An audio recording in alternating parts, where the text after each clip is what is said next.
Pero yo diría que los cambios que requiere el sistema político no pasan por una o dos cámaras. O sea, el tema no va a cambiar con una o dos cámaras porque ya hemos tenido esa experiencia, ¿no? Y finalmente creo que un cambio constitucional de esa índole debe responder, diría yo, a los latidos de la población, a que la población sienta y esté de acuerdo en ese cambio. Y creo que evidentemente, como todas las encuestas lo reflejan, la población no está de acuerdo con el cambio porque dice, si los partidos políticos no son capaces de darnos 130 congresistas de nivel, ¿cómo van a poder darnos 200 o 250? Entonces creo que los problemas al sistema que requieren cambio son, diríamos, más allá de una o dos cámaras, ¿no? Vamos a preguntarle al señor Enrique Bernales si opina lo mismo. ¿Qué ganaría en todo caso nuestro Congreso con el sistema bicameral? Tal vez habría que invertir la pregunta. ¿Qué hemos perdido teniendo un sistema unicameral? Pero el problema es complejo porque en parte estoy de acuerdo con lo que ha dicho Natale, ¿no? Tener un sistema unicameral o bicameral significa cumplir con determinados prerequisitos de funcionamiento del sistema político del país, que si no se cumplen pueden llevarnos a una conclusión un poco penosa. Es cierto, la población puede decir, no estoy de acuerdo con el sistema bicameral, va a costar mucho, va a tomar demasiado tiempo, etcétera. Pero también hoy la población del Perú podría decir, prefiero que no haya Congreso, que se cierre. Entonces, la democracia no puede jugar única y exclusivamente a esa especie de veredicto popular, ¿no es cierto?, cuando faltan requisitos de educación, de información, de conocimiento, de percepción y sobre todo de conciencia ciudadana. Por ejemplo, se dice, el Senado va a costar más. Y yo digo, no hay peor democracia que la que cuesta barato. Entonces, cuidado, porque ese es un argumento no solamente demagógico, sino sumamente peligroso. Lo que interesa es determinar si estamos reuniendo las condiciones para tener un sistema bicameral distinto del que tuvimos. Yo no volvería a recomendar la experiencia del Senado del que yo fui parte, no porque fuese malo, porque realmente tenían unas personalidades notables, sino porque evidentemente esa estructura, ese tipo de Senado revisor, no existe hoy día más en la realidad. No solamente el Perú, las condiciones internacionales han cambiado, los mecanismos de trabajo, los sistemas de información son diferentes. Pero entonces, no se podría adaptar en todo caso un Senado hay que ir a nuestro todo Congreso. para la democracia, todos los sistemas democráticos e inclusive los problemas que está afrontando la Unión Europea hoy en día lo confirman. Requiere establecer criterios de diversificación y especialización que permitan que sean esos criterios los determinantes de cómo se conforma el sistema político para que éste sea democrático, transparente, participativo y eficiente. No midamos las cosas solo por la eficiencia, sino por la conjunción de una serie de factores. Usted ha hablado de los costos para el Estado, que es uno de los principales rechazos de la población. Por lo general, Natalia Imprimo, en 1993, cuando se estableció el sistema unicameral, se redujo el número de congresistas a la mitad. Sin embargo, ¿el presupuesto también se redujo? Mire, para mí el tema económico, sinceramente, es el tema de menor, diríamos, para mí importancia, porque como bien ha dicho Enrique, con quien me hace un gusto compartir la mesa, la democracia tiene costos que hay que asumir. Yo lo que digo es que las cosas no van a mejorar porque tengas una cámara o dos cámaras. O sea, el criterio que se vende de que la segunda cámara o el Senado es una cámara de reflexión, bueno, si la cámara del Senado es de reflexión y la primera es de unos irresponsables, votemos a los irresponsables. O sea, y nos quedamos con los responsables, ¿no? Porque, fíjese, la ley de leyes es la Constitución. Entonces, si usted para hacer una ley común y silvestre, la teoría es que usted requiere dos cámaras para que alguien revise lo que ha hecho la primera, entonces cuando usted hace una constitución requeriría pues 7 cámaras, porque evidentemente ahí no puede haber ningún error, Y sin embargo, no hay ninguna constitución que se haya hecho con más de una cámara, ni en el Perú ni en el mundo. O sea que la calidad, diríamos, la reflexión, el cuidado detallado de la norma no va a depender, diríamos, de que participe una o dos cámaras, va a depender de la responsabilidad de aquellos que tienen en sus manos hacer ese trabajo. Yo me he permitido, fíjese Violeta, traer algunos ejemplos de normas que se aprobaron cuando en el Perú había bicameralidad. ¿Cuáles son las normas? Fíjese, entre el año 80, y dejo a salvo la excelente labor y gestión que como senador tuvo Enrique, o sea, lo dejo al margen, pero en los años 80, cuando el Perú, diríamos, se debatía realmente entre la hiperinflación y el terrorismo que estaba a las puertas de las casas de todos nosotros, el Congreso peruano, con participación del Senado, dictó, por ejemplo, las siguientes leyes, ¿no? La ley 24.324, que era el Día de la Construcción Civil, muy importante seguramente. La ley 24.325, declaró a Puno la capital del folclore. La ley 24.447, a Trujillo la capital de la marinera. La ley 24.449, declaró al balneario turístico meridional de Chancay Baños en la zona de Cajamarca. La ley 24.532, a Huaraz, capital de la amistad. La ley 24.655, muy importante seguramente, el 10 de abril, el Día del Panificador Peruano. La ley 25.090, a Lambayeque, capital de la orfebrería. La ley 25.132, Catacao, capital artesanal del Perú. La ley 25.234, 23 de febrero, próximamente, Día del Rotarismo Internacional. O la ley 25.270, 25 de junio, Día del Cronista Parlamentario Latinoamericano. O sea, ¿en qué país vivía el Senado?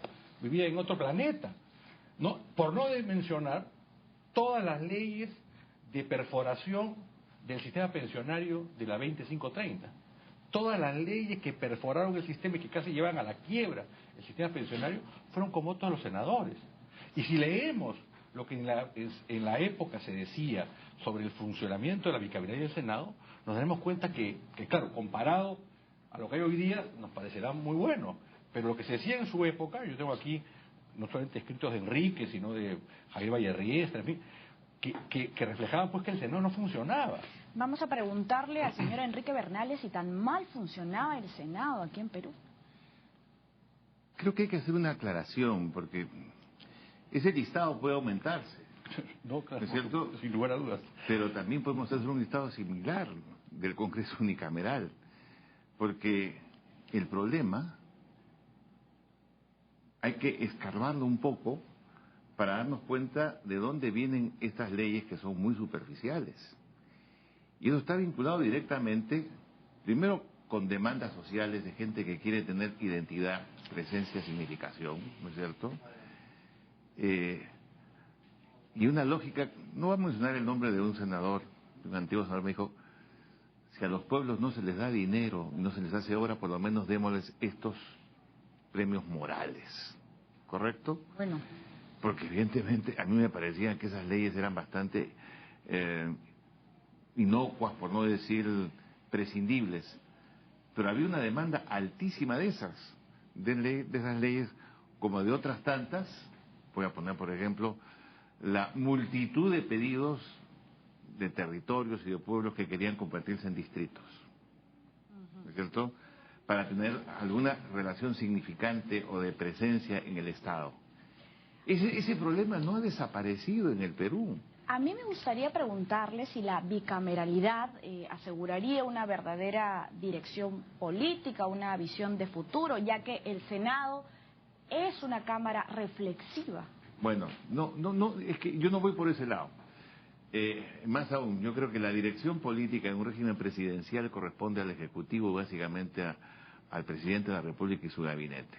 ¿Y no del Congreso? El Congreso es un órgano legislador y de control político fundamentalmente. Representar, legislar, controlar. Claro, pero yo lo que creo, sí, y representar también, por supuesto, pero muchas veces la representación viene, del brazo de la representación viene ese tipo de presión y de demandas que los representantes, sobre todo si están pensando en la reelección, de modo alguno pueden eliminar. Pero yo lo que estoy pensando es lo siguiente. Nosotros hemos entrado a un sistema imperfecto todavía, de una democracia representativa y descentralizada constituida por regiones. Si nosotros analizamos el Parlamento unicameral hoy en día, hay ciertos temas de los cuales prácticamente el Senado, el Congreso unicameral carece de posibilidad de conocimiento y ocupación. En gran parte los problemas que hoy en día se han generado con las regiones es porque simplemente funcionan como islas al margen del conjunto del sistema político. Entonces, como en los Estados Unidos y en otros países, un Senado que se ocupa de todos los aspectos relativos a la regionalización y la descentralización. Uno. Dos, un Senado que se ocupa de acompañar al Ejecutivo en la política internacional, que hoy en día es parte de la política interna de un país. Es decir, ningún país puede decir, yo prescindo de lo internacional, de los mecanismos de integración. Mira lo que le está pasando a Grecia en este momento, ¿no? Fue relativamente fácil elegir a un gobierno como el que actualmente está allí, basado en la promoción de abajo la Troika, abajo la Unión Europea, etcétera, ¿no? Pero resulta que la Unión Europea le dice ahora, no, usted tiene que pagar su deuda, usted tiene que cumplir sus compromisos. Bueno, porque tienen la moneda del euro, ¿no? Porque el sistema internacional, llámese Fondo Monetario Internacional, Unión Europea, tratados de libre comercio, etcétera, implican que hoy en día el concepto de soberanía está restringido por una serie de obligaciones de conocimientos y de mecanismos que realmente tienen que ocupar en gran parte la actividad de un órgano que no se ocupe simplemente de la relación diplomática, sino sustantiva y profunda. Cuando analizamos cuántas veces el Parlamento unicameral en el Perú ha tenido la capacidad de pronunciarse y de conocer sobre la política internacional peruana, es casi cero.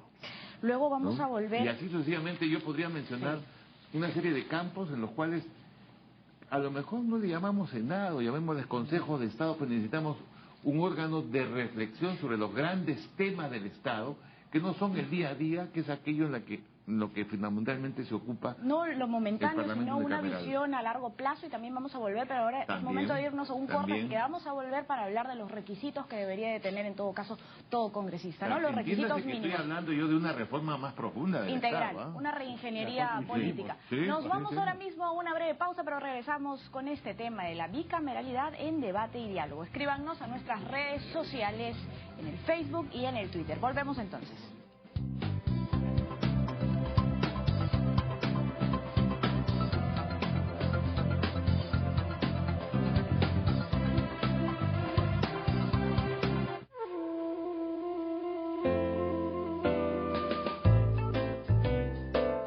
Letra de Fuego, con Raúl Tola.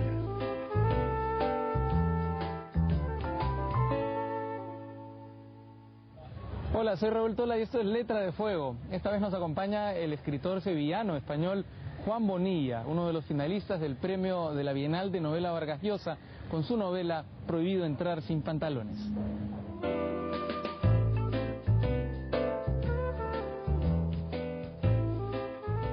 Pues Prohibido entrar sin pantalones narra la vida de el poeta ruso Vladimir Mayakovsky, que se caracterizó fundamentalmente por haber estado siempre a la contra del poder en la época del zar, haber sido un auténtico revolucionario antes de la revolución. Cuando llega la revolución rusa se convierte, digamos, en el poeta oficial del comunismo, y cuando muere Stalin y llega, cuando muere Lenin y llega Stalin, vuelve a convertirse en alguien que está contra el poder y tiene que inventarse de nuevo. Entonces me interesaba fundamentalmente porque su vida era el espejo de una gran época donde pasaban muchas cosas, donde los intelectuales y los artistas eran mucho más decisivos e importantes de lo que son ahora, y sobre todo porque detrás de toda su vida había una grandísima historia de amor con una mujer que se llamaba Lili Brick, que estaba casada con un intelectual llamado Osip Brick, y que digamos que formaron una especie de trío canónico que se convirtieron como el centro cultural de la vida intelectual de la Unión Soviética. Mayakovsky me interesaba fundamentalmente porque es la vida de alguien que empieza de la nada, llega a tener verdaderamente el poder y a partir de ahí cae otra vez hacia la nada. Entonces ese trayecto me parecía muy interesante narrativamente y eso es lo que he tratado de contar con el mismo vértigo de la época, con el lenguaje lleno de palabras malsonantes que utilizaban ellos, con las ganas de pelea que utilizaban ellos.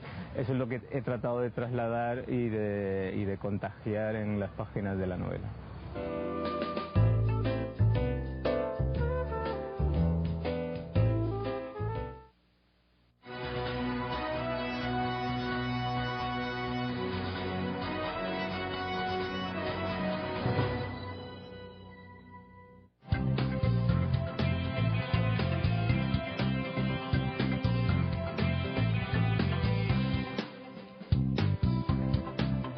Volvemos con debate y diálogo. El día de hoy nos acompañan el señor Natalian Primo, abogado constitucionalista y excongresista, y también Enrique Bernales, él es abogado constitucionalista y doctor en Derecho y ex senador del Perú. Bien, el Congreso debe retornar a la bicameralidad. ¿Usted qué opina? Puede escribirnos a nuestras cuentas en Twitter y también a nuestro perfil en Facebook. Estamos ansiosos de hecho de escuchar cuáles son sus comentarios. Ya hemos recibido algunas preguntas que más adelante las leeremos en vivo. Bien, estuvimos comentando sobre los requisitos que deberían tener las personas que integran nuestro Congreso. ¿Qué es lo que opina usted, Natalian Primo?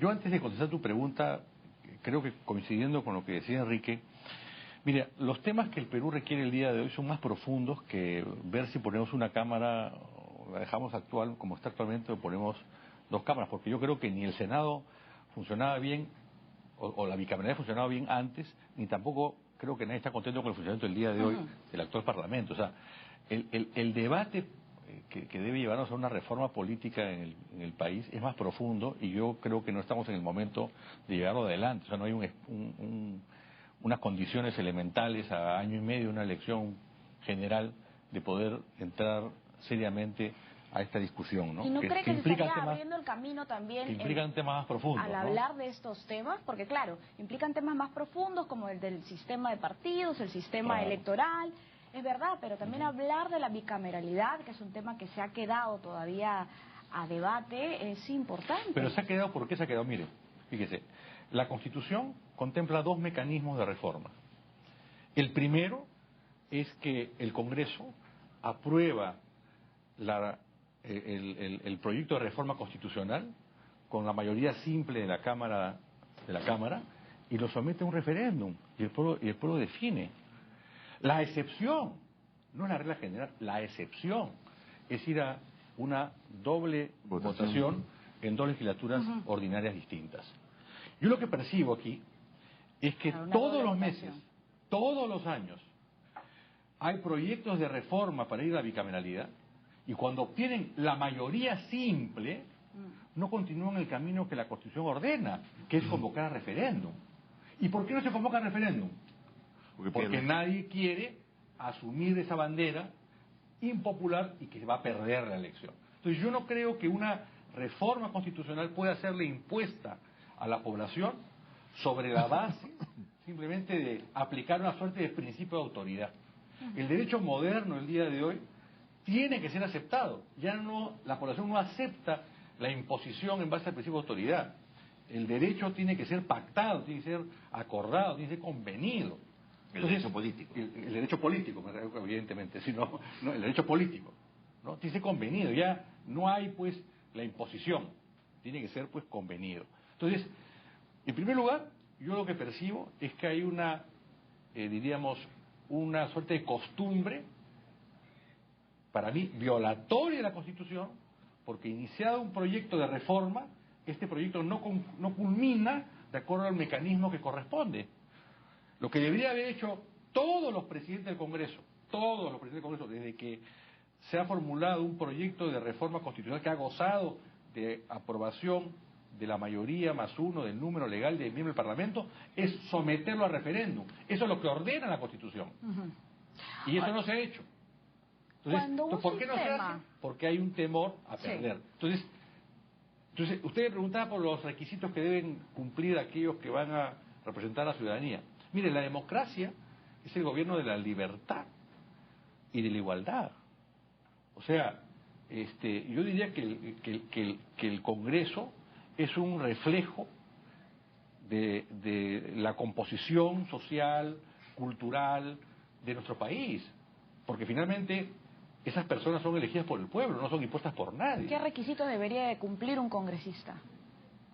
O en Pues todo caso, función. antes de ser elegido, ¿no? ¿Qué requisitos debería de cumplir? ¿Leer, escribir, tener un grado universitario? Bueno, pero mire, yo creo ¿Es que no. importante, es relevante? No, en mi experiencia, mire, yo he tenido la oportunidad de formar parte de un congreso en el cual había gente que inclusive tenía, diríamos, problemas, digamos, de un nivel educativo casi semi-analfabeto.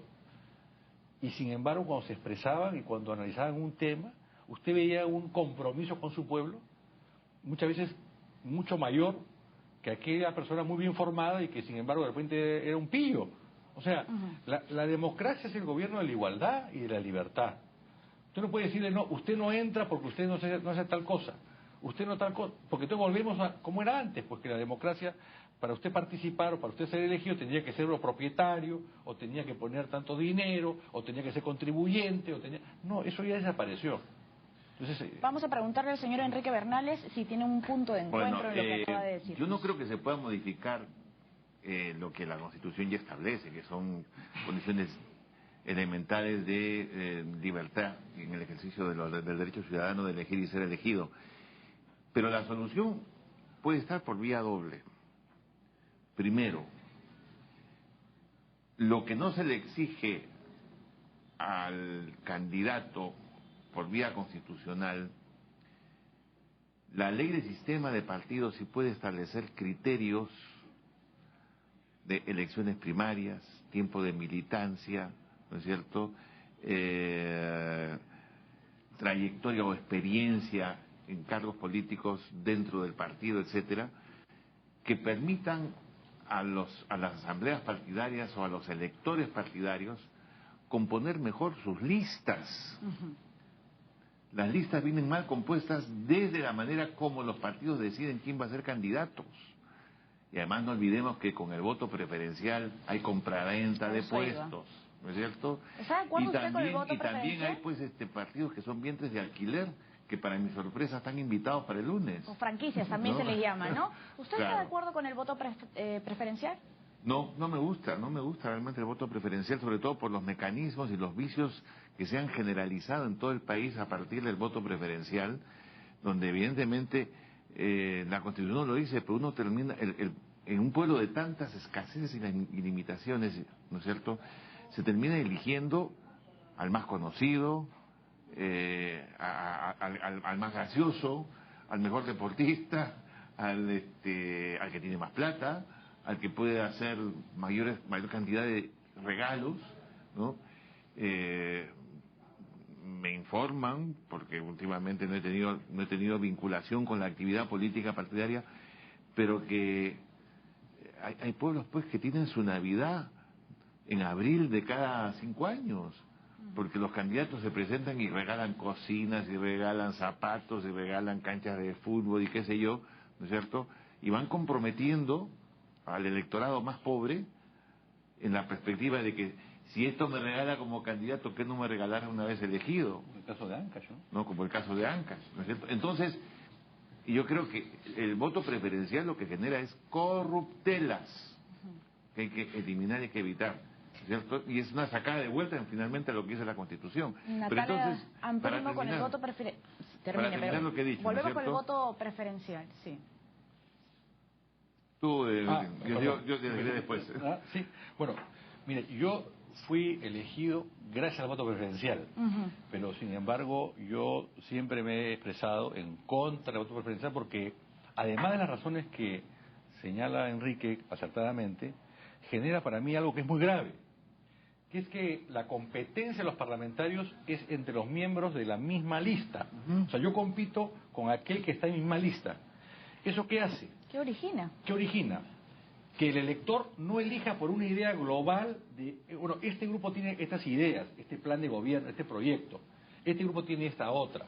No, aquí elegimos individualidades, que cada una tiene un plan de gobierno distinto, porque si el de la lista, el número 3 de la lista, pese a que no hay posibilidad de ningún tipo de iniciativa de gasto en el Congreso, plantea un puente, bueno, yo planteo entonces 2 puentes, y el otro plantea 4 puentes. Resultado, la población, cuando sale electo el parlamentario, rápidamente se desilusiona, y por eso usted ve esos niveles de tan pronto. ¿Por qué en el Perú las instituciones se desacreditan tan rápido? Porque para llegar ofrecen todo, y evidentemente cuando llegan no pueden cumplir nada, porque lo que han ofrecido simplemente no es imposible cumplir. Ahora, perdona, además es una mentira, porque el Parlamento no tiene iniciativa de gasto.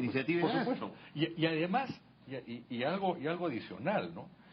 En este defecto nadie se salva.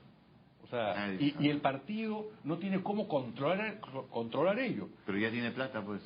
Pero aquí yo diría lo siguiente, fíjese. Hemos dictado la ley de rendición de cuentas en un país en el cual ha habido más de una denuncia de intentos o de presencia de narcotráfico en la política. Sin embargo, el jurado de elecciones, la institución, diríamos, electoral pertinente, pareciera que no pasa nada. O sea, tenemos la ley, pero hemos colocado un funcionario que tiene dientes de leche, un tiburón que no muerde, ¿no es cierto? O sea, ha pasado la elección municipal, ha pasado la revocatoria, ha pasado la elección presidencial pasada. No hay ninguna rendición de cuentas. ¿A qué partido se le ha sancionado? A ninguno. ¿Han todos rendido cuentas? No, no han rendido cuentas. Bueno, la reforma electoral, ¿no? Pero dejémonos la reforma electoral se plantea esa clase de sanciones. Sí, pero hoy día la ley ya contempla las sanciones. O sea, las instituciones, cada vez que les dicen algo que no han hecho, no, es que hemos presentado una nueva reforma. No, hoy día con la ley actual podrían haber controlado, podrían fiscalizar, y no lo hacen, porque no hay voluntad de fiscalizar, o porque son tan débiles que no pueden fiscalizar. Entonces, el tema no es de más cambios y más reformas. En el Perú habría que dar una ley en el cual simplemente diga, por la presente ley, se obliga al cumplimiento de todas las leyes que hemos dictado. El tema es un tema de ley, es un tema de voluntad política, de liderazgo. Y no tenemos en el Perú ese liderazgo. Y de empoderamiento. Y de empoderamiento, por supuesto. Ahora, quisiera volver al tema del sistema bicameral. Volviendo al sistema bicameral, una Cámara independiente dedicada a la revisión de propuestas, ¿garantizaría un segundo debate? ¿Qué dice Enrique Bernales? No, yo creo haber contestado ya esa pregunta, porque yo ya he vivido esa experiencia, ¿no es cierto? Entonces yo no estoy por un sistema bicameral o una segunda Cámara de revisión, porque eso no funciona, ¿no es cierto? Yo creo más bien en una división del trabajo entre un sistema de una Cámara y un Senado, o de una Cámara y un Consejo de Estado mucho más amplio y representativo que simplemente los presidentes de los 3 poderes del Estado, con una capacidad como existe en Francia, con el Consejo de Estado, donde antes que la ley se promulgue, hay una deliberación previa por parte del Consejo de Estado que dice, pase esta ley o no pase. ¿Es constitucional o no es constitucional?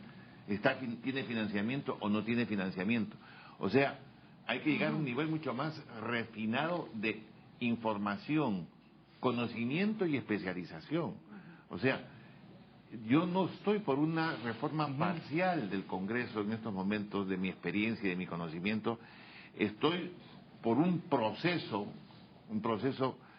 previo al bicentenario de, vamos a tomarnos 4 o 5 años, no importa, pero hagamos en serio la creación del Estado que el Perú todavía no tiene. ¿Una Cámara de Senadores y de Diputados no ayudaría en nada a la situación Puede de nuestro ser país? que sí, puede ser que no, pero no es lo sustantivo.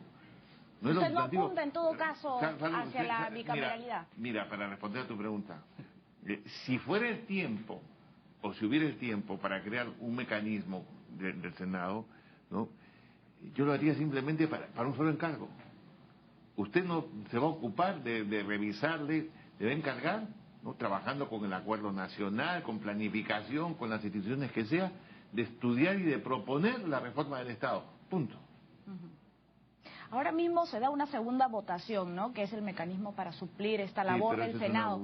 Pero, ¿esto se cumple en la práctica? Mire, antes que reformar la Constitución, lo que hay que reformar es el reglamento del Congreso, ¿no? Que francamente es un reglamento del siglo XIX, pero además los mecanismos de debate, de discusión, son de una superficialidad, 1 minuto, 2 minutos, 3 minutos, no hay discusión ni debate por voceros ni nada. No, realmente ese reglamento hay que revisarlo íntegramente. Bien. Yo quizás quisiera hacer Nos tenemos que ir a una breve pausa, pero regresamos con su intervención. Esto es Debate y Diálogo. Escríbanos a nuestras redes sociales, @deire7.3 y a nuestro perfil en Facebook. Debemos retornar al sistema bicameral. Escríbanos a las redes sociales, lo leeremos en vivo. Nos vamos a un corte, volvemos.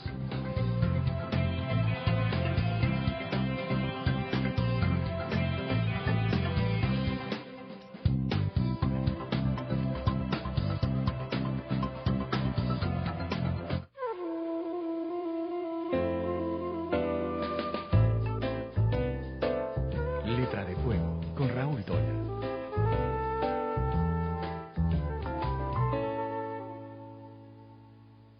¿Qué tal? ¿Cómo está? Esto es Letra de Fuego. Yo soy Raúl Tola. Hoy uno de nuestros narradores más importantes, Fernando Iwasaki, va a recomendar un libro fundamental dentro de la historia de la literatura, La Cartuja de Parma, de Stendhal.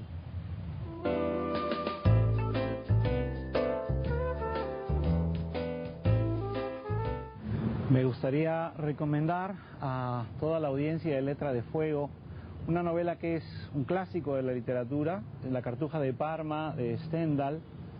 Primero porque pienso que nunca hay que dejar de leer a los clásicos. En segundo lugar, porque La Cartuja de Parma es descubierta en unos archivos, entre un montón de papeles viejos y olvidados. Nunca vio Stendhal su novela publicada, y creo que esto es algo que no debemos olvidar todos los que amamos la literatura, y es que no hay que escribir buscando el reconocimiento, sino hay que escribir por el conocimiento.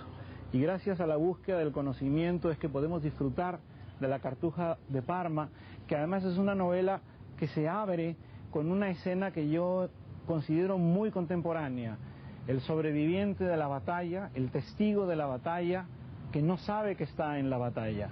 Ese Fabrizio del Dongo que mira a su alrededor todos los estragos que se han producido después de una batalla crucial en la historia, pero que él no sabe, que es el único testigo que nos puede narrar eso. Y es una gran historia de amor, es una gran historia de viajes, y es una de esas grandes obras de la literatura universal, La Cartuja de Parma. Si alguien no la ha leído, yo lo envidio, porque quiere decir que todavía la puede leer por primera vez y emocionarse como me emocioné yo.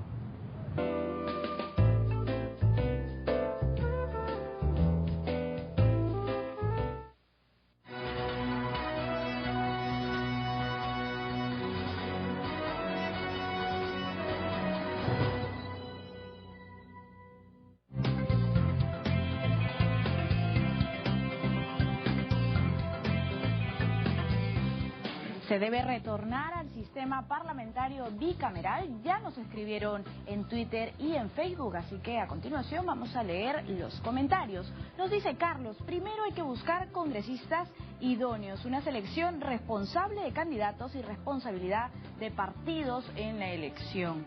Erelt nos comenta: si de ello se trata, habría que dejar de lado muchos actuales congresistas sin derrotero político alguno, falta calidad. Jason nos dice: no estoy de acuerdo con la bicameralidad, no estamos para aportar dinero. Brenda: estoy de acuerdo, las leyes serán mejor revisadas si hay un sistema bicameral. Katy nos escribe: de acuerdo, ya que la bicameralidad nos hará tener leyes justas y organizadas. Y César finalmente nos escribe que se quede unicameral, preocupémonos en cosas más importantes. Estos han sido los comentarios de los televidentes. Ahora mismo veamos una breve información sobre el tema. Adelante.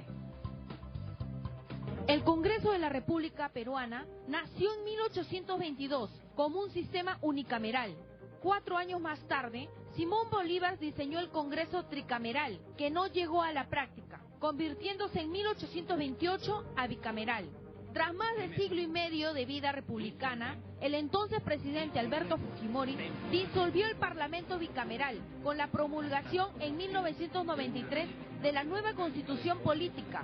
El Congreso pasó a ser unicameral con 120 integrantes desde las elecciones de 1995. En el año 2013, la Comisión de Constitución del Congreso de la República aprobó el proyecto de ley que plantea que el Poder Legislativo retorne al sistema de bicameralidad. El proyecto aprobado en comisión indica la necesidad de que existan 130 diputados y 60 senadores y está listo para ser debatido en el Pleno. Bien, regresamos con debate y diálogo. El día de hoy estamos acompañados de Natalia Amprimo y también del señor Enrique Bernales, doctor en Derecho, y Natalia Amprimo, abogado constitucionalista.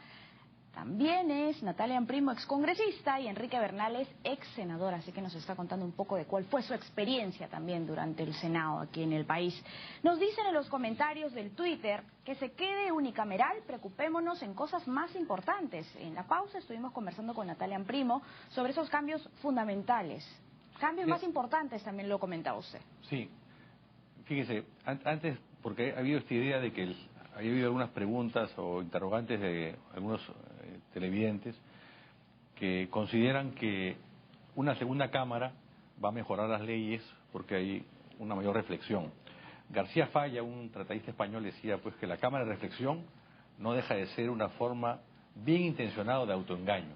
Realmente lo que importa aquí es que hay una debida reflexión y eso se hace con una o con 2 cámaras. Pero yo lo que quería decirle es que pueden haber otros cambios en el sistema que más bien, yo digo que permitan mejorar el nivel del Congreso, permitan que haya una mayor disciplina en las bancadas, y eso sería para mí, por ejemplo, estableciendo que eliminando el voto preferencial, evidentemente, y que quien aspire a ser presidente del Perú tiene que encabezar la lista al Congreso, de forma tal que si no es electo, pase al Congreso, y entonces será pues el jefe de la bancada y habrá mayor disciplina y mejoraremos el nivel del Congreso, porque tendríamos, por ejemplo, en el actual Congreso, tendríamos un parlamento con el señor Toledo, con el señor Kuczynski, con la señora Keiko Fujimori, ¿no? Entonces, las bancadas serían mucho más disciplinadas, habría un liderazgo natural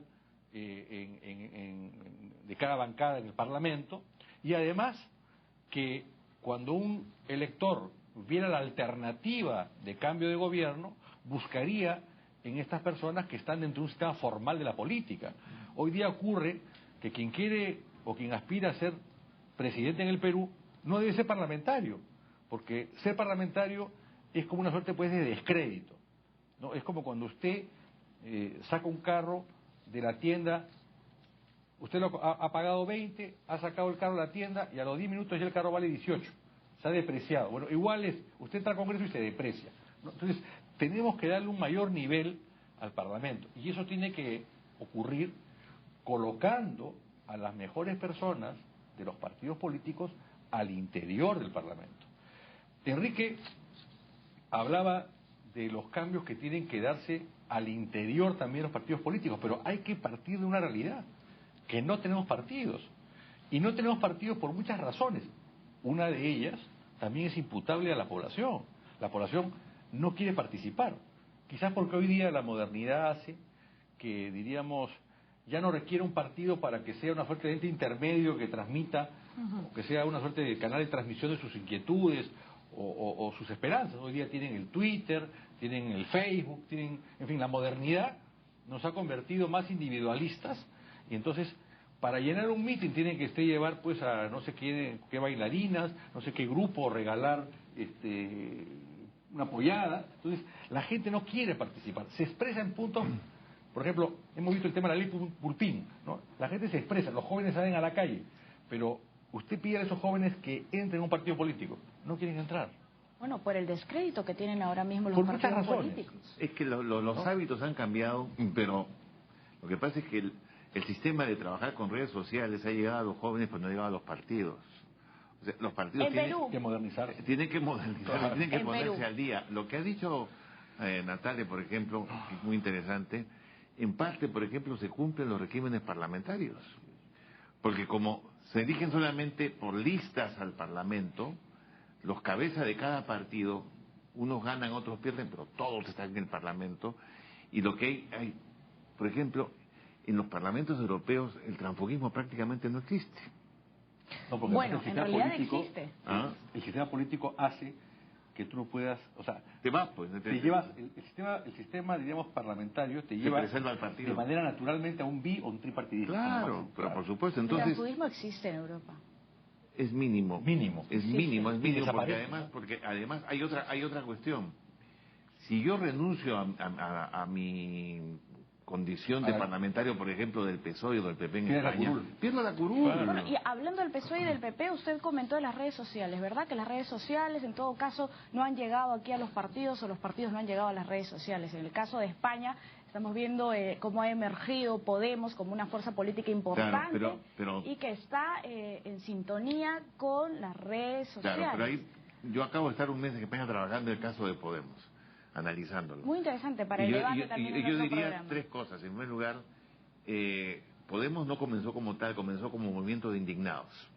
Sí, un movimiento en las O sea, universidades. En las universidades, en todas las redes sociales Mucho se antes del autoconvocaban, 11M, ¿no es cierto? muchísimo Un año antes. antes. El éxito de la convocatoria, ¿no es cierto? Del 15M, perdón. Determinó un proceso de decantación que ha terminado convirtiéndose en un movimiento político, ¿no es cierto? Pero esto no necesariamente se garantiza que así sea. En Argentina también hubo un movimiento que se llamaba Que se vayan todos, ¿no es cierto? Y no terminó absolutamente en nada. Entonces hay que tener mucho...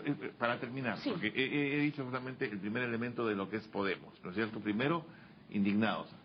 En segundo lugar, Podemos. En tercer lugar, con toda sinceridad y por la simpatía que puedo tener con mis colegas de ciencia política que ahora dirigen Podemos, ojalá que no ganen. Bueno, Porque son poetas. Porque un partido político no se hace ni con emoción, ni simplemente protesta, sino con planes, con Bueno, capacitación de gente, a lo con mejor los preparación de españoles elementos. le dan la contraria y eso se verá en las próximas Claro, pero, elecciones. sí, me gustaría, pero votar solamente por la contraria no te garantiza Ya- la gobernabilidad de un país. ya que Pero estamos mire usted, hablando de... el sistema político va a ser muy difícil que un movimiento como Podemos pueda llegar al gobierno. Porque el sistema político le va a... Van a terminar uniéndose PSOE con PP. Ya que por estamos supuesto. hablando del Sí, ámbito para salvar- internacional, para salvar la democracia. La ya democracia. que hablamos del ámbito internacional, Colombia, Chile, México, entre otros países de la región, tienen un sistema bicameral, ¿verdad? ¿Podríamos fortalecer los lazos con los países, por ejemplo, que integran la Alianza del Pacífico si tuviéramos un sistema bicameral? Pero mire, yo le diría que no se trata de... Cada país tiene una realidad. Yo le diría, pues Ecuador es unicameral. En Chile se ha discutido inclusive si van a dejar o no el Senado. Hay una discusión, ¿no? ¿Cuál es su posición? Que las relaciones internacionales no dependen si un país es bicameral o es unicameral. Porque en primer lugar, en el Perú, las relaciones internacionales dependen del presidente de la República, no depende del Congreso. El Congreso no es el que tiene las relaciones internacionales del Perú. O sea que la pregunta que usted formula parte de una premisa que es equivocada. Los parlamentos no no son fortalecería los que... de ninguna manera, ¿verdad? No tiene nada que Ningún ver una lazo. cosa con la otra. O sea, Israel es unicameral y es un excelente socio de Estados Unidos, que es bicameral. Y es bicameral porque es un país federal, ¿no? No sé, o sea, no tiene que ver una cosa con la otra. Vamos a ¿no? preguntarle a Enrique Bernales... Dinamarca o Suecia son unicamerales Sí. y son potencias y Tiene son tradición de unicameralidad. y son parte de la Comunidad Europea. O sea, no tiene que ver una cosa con la otra. Nosotros queremos potenciar nuestras relaciones con China. China es unicameral, ¿no? Entonces, yo diría que si es unicameral o bicameral es un camino que no tiene absolutamente nada que ver con diríamos... Porque no es una cuestión de principio, sino de análisis de conveniencia. Lo que yo sí noto es, por ejemplo, un cambio de posición. Mire, el Partido Nacionalista, por ejemplo, y el presidente Ollantumala, reiteradamente en las dos campañas, tanto en el año 2006 como en el 2011, se ha expresado reiteradamente contrario al bicameralismo. Pero repentinamente, hace un año, el partido de gobierno ha pasado a ser un defensor a ultranza del bicameralismo. ¿No es cierto? Esa es la verdad, pues. No nos vamos a engañar, ¿no? Y entonces pareciera, pues, que ahora, por arte de birlibirloque, tenemos que tener bicameralidad porque Chile tiene bicameralidad, o porque Colombia tiene bicameralidad. Yo le diría, bueno, comparémonos, pues, con Suecia, con Dinamarca, con otros países. O sea, el tema no es ese. El tema de comparar teniendo realidades y culturas diferentes. Es que el tema, justamente, es terrible. El tema no es ese. Los cambios que requiere el Perú son cambios más profundos. Es como que usted, un enfermo que lo tiene en cuidados intensivos, lo quiere curar con un mejoral. Entonces, pasar de una cama a otra es un mejoral, porque al cabo de 4 meses o un año, la población va a estar tan decepcionada, dice Parlamento bicameral, como lo está hoy el unicameral. Bien, queríamos hacerle una pregunta a Enrique Bernales, pero es momento, me dicen, de ir a una pausa. A otra. Una pausa comercial en Debate y Diálogo y regresamos con más.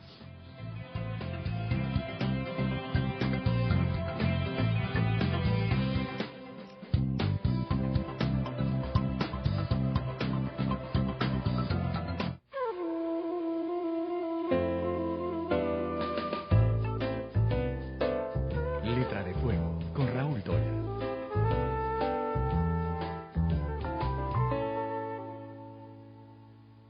¿Qué tal? ¿Cómo está? Esto es Letra de Fuego. Yo soy Raúl Tola.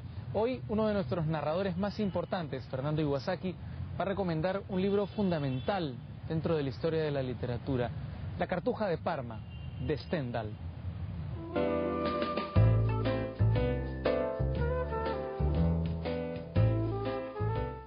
Me gustaría recomendar a toda la audiencia de Letra de Fuego una novela que es un clásico de la literatura, La Cartuja de Parma, de Stendhal.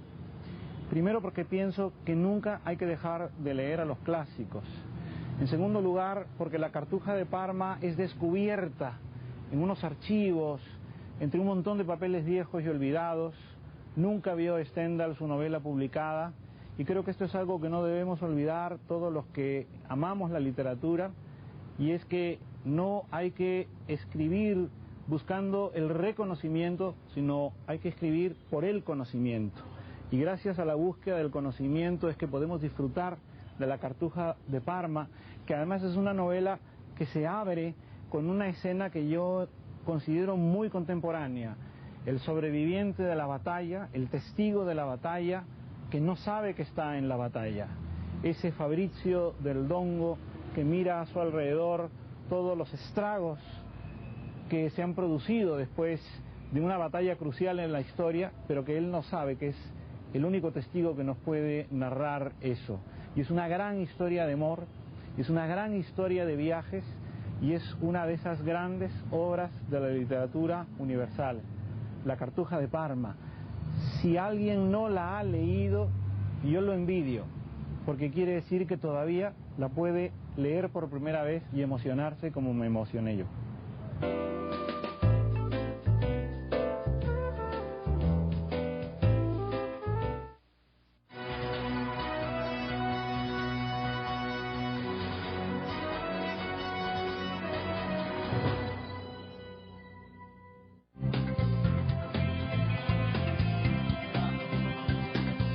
Volvemos con más en Debate y Diálogo. Nos acompañan Natalia Amprimo, él es abogado constitucionalista, y Enrique Bernales, doctor en Derecho.